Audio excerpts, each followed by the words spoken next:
Hello everyone, welcome back to Dakshata academy channel. तो कैसे आप सब और कैसी चल रही है आप सबकी स्टडीज। पूरी उम्मीद करती हूँ कि जो भी मैं आप लोगों के लिए वीडियो लेकर आ रही हूँ इन्वायरमेंट की, आप लोगों को ये अच्छी लग रही होंगी। क्योंकि जो भी इन्वायरमेंट की अभी मैं वीडियोस लेकर आ रही हूँ, आपके एग्जामिनेशन के पॉइंट ऑफ व्यू को देखकर, उसको अच्छे से समझकर जो है आपके सामने वीडियो लेकर आ रही हूँ। जो इम्पोर्टेंट है टॉपिक इन्वायरमेंट में आपके लिए, पहले मैं वही टॉपिक जो है कवर कर रही हूँ। तो पूरी उम्मीद है कि आप मेरे साथ जो है अच्छे से हर टॉपिक को क्लियर करके चल रहे हैं। और एक और चीज, वीडियो अगर अच्छी लगे तो प्लीज लाइक करने में कंजूसी मत किया करें। चैनल पर नए हैं तो सब्सक्राइब करें और अपने फ्रेंड्स के साथ जरूर शेयर करें वीडियो को, ताकि हमारा मोटिवेशन लेवल और हाई हो। तो शुरू करते हैं दक्षता अकेडमी पर। आज जो हमारा एनवायरनमेंट में चैप्टर है 8th टॉपिक है कि जो आपके national parks, wild life sanctuary या बायोस्फीयर रिजर्व क्या होते हैं। तो काफी स्टूडेंट्स को डाउट रहता है कि इनमें जो मेन डिफरेंस है वो क्या है। शुरू में जब मैंने ये सब चीजें पढ़ी थी, मुझे भी कंफ्यूजन था कि आखिर इनमें मेन चीज जो है वो क्या है, डिफरेंस क्या है। तो यही चीज आज हम जानेंगे। तो सबसे पहले देखते हैं कि जो नेशनल पार्क्स या जो राष्ट्रीय उद्यान है वो क्या होते हैं। तो इसके बारे में सबसे पहले आप ये नोट कर ले कि जो राष्ट्रीय उद्यान होते हैं वो कौन सी निकाय या बॉडी के द्वारा इन्हें संचालित किया जाता है।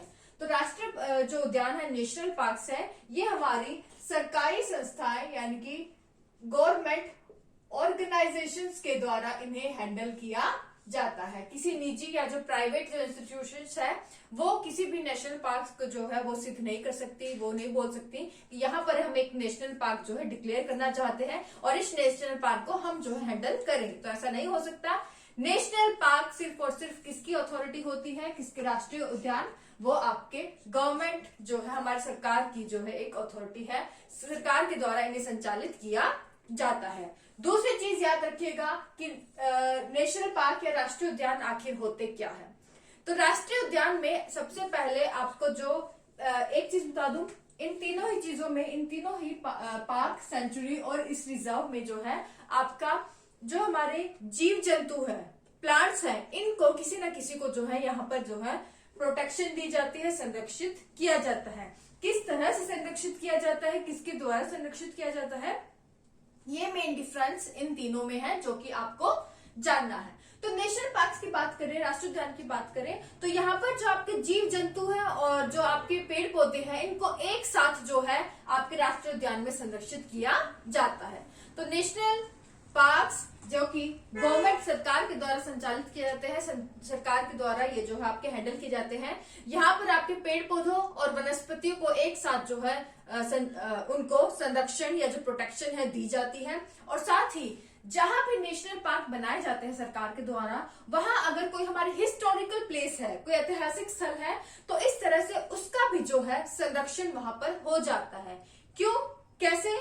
क्योंकि जो जहां भी नेशनल पार्क बनाया जाता है वहां पर जो आपका ह्यूमन इंटरफेरेंस है, मानवीय गतिविधि है, वो पूरी तरह से जो है क्या होती है, निषिद्ध होती है। यानी कि ह्यूमन आर नॉट अलाउड।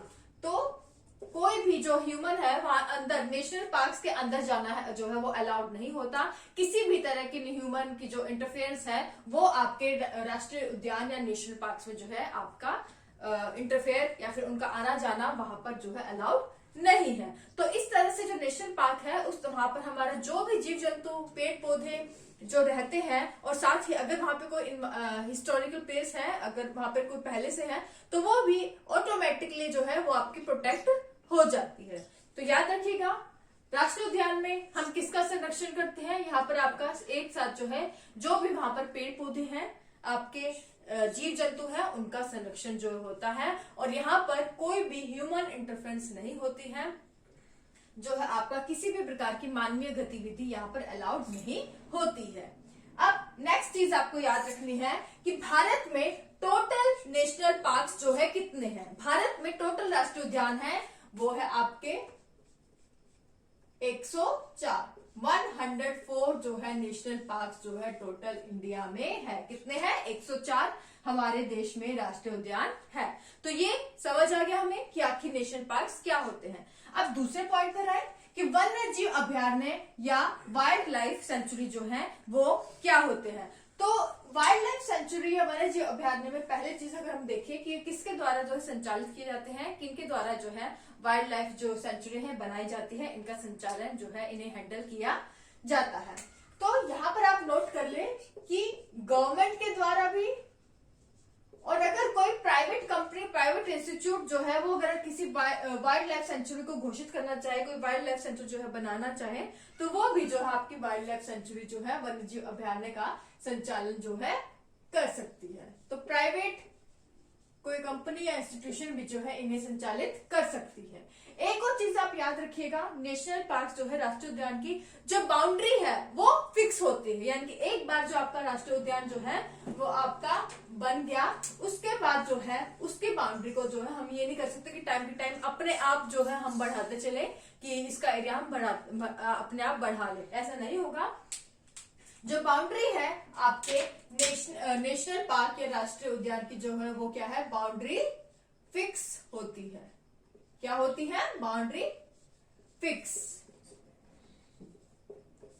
तो ये चार चीजें याद रखनी है।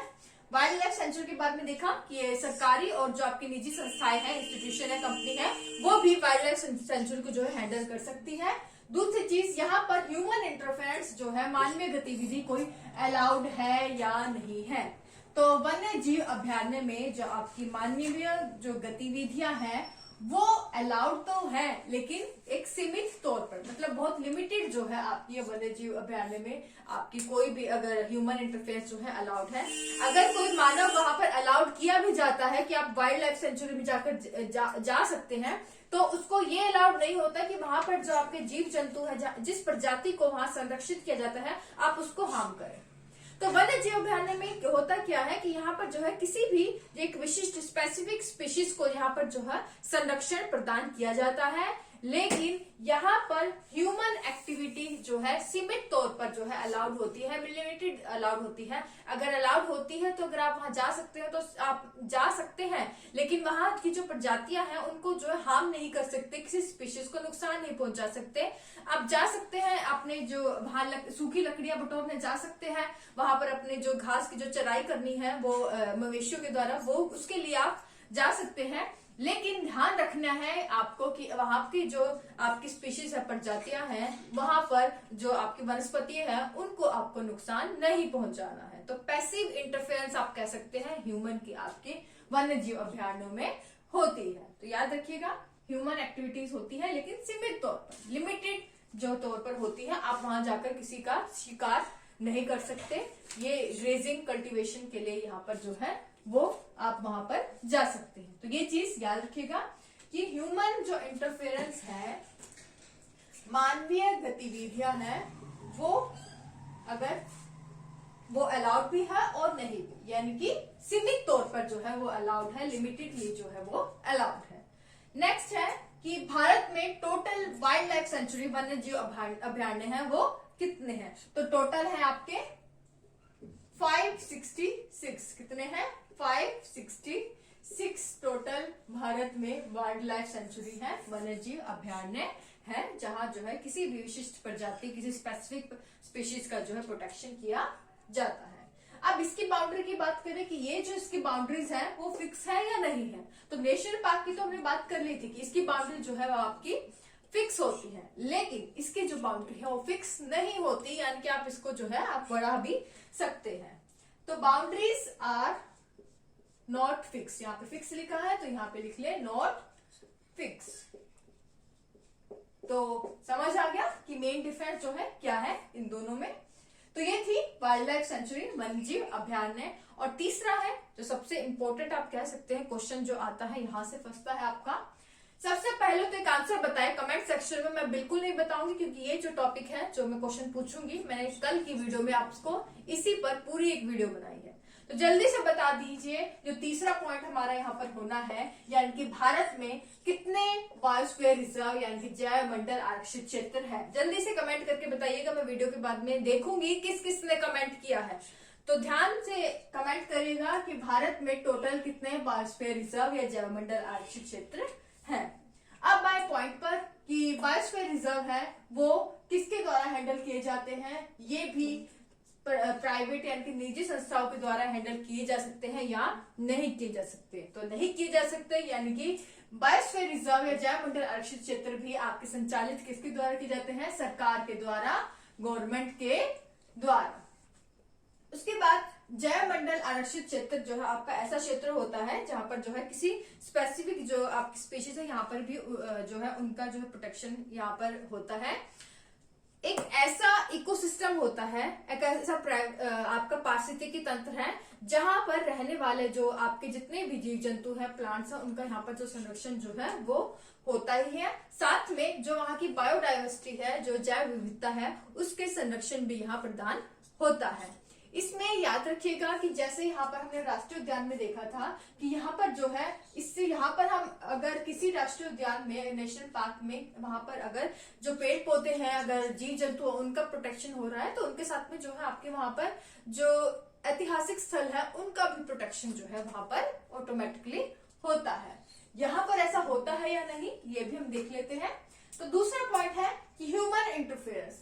तो ह्यूमन इंटरफेरेंस जो है यहाँ पर है या नहीं, यहाँ पर ह्यूमन इंटरफेरेंस है और नहीं भी, यानी कि यहाँ पर ह्यूमन इंटरफेरेंस एक क्षेत्र में तो बिल्कुल नहीं है। अगर एक एरिया देखें और उसका बाहर का एरिया देखें तो वहां पर है। एक डायग्राम के माध्यम से हम समझेंगे।